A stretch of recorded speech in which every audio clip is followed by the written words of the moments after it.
సనాతన ధర్మానికి మర్యాద ఇచ్చేటువంటి భారతీయులు, ఋషి సంప్రదాయాన్ని గౌరవించేవారు, భగవంతుడిని నమ్ముకున్నవారు,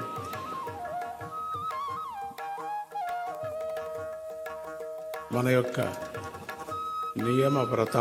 నియమాన్ని పాటించేవారు.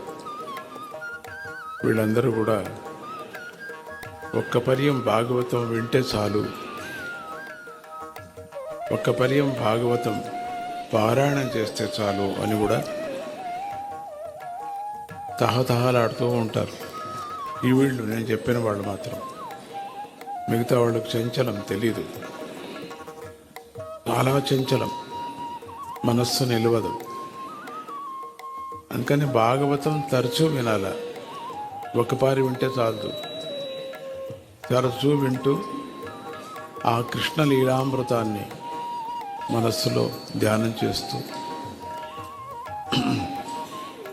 ఆ విష్ణుమూర్తిని తలుచుకుంటూ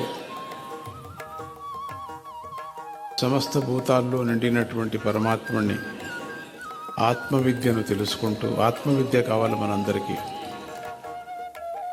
అత్యంత ముఖ్యమైనది ఆత్మవిద్య.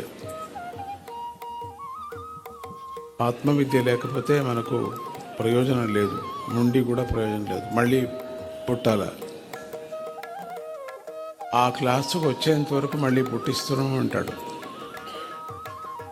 పరమాత్ముడు దయామయుడు, కానీ శిక్షతో దయవన్ను చూపిస్తున్నాడు. మనం పాపం చేస్తాం కదా, శిక్షనిచ్చి మళ్ళీ పుట్టిస్తాడు.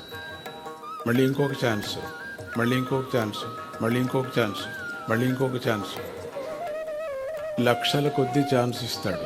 ఒక్క ఛాన్స్ కాదు, 10 ఛాన్స్ కాదు. అంతటి లోపల మనం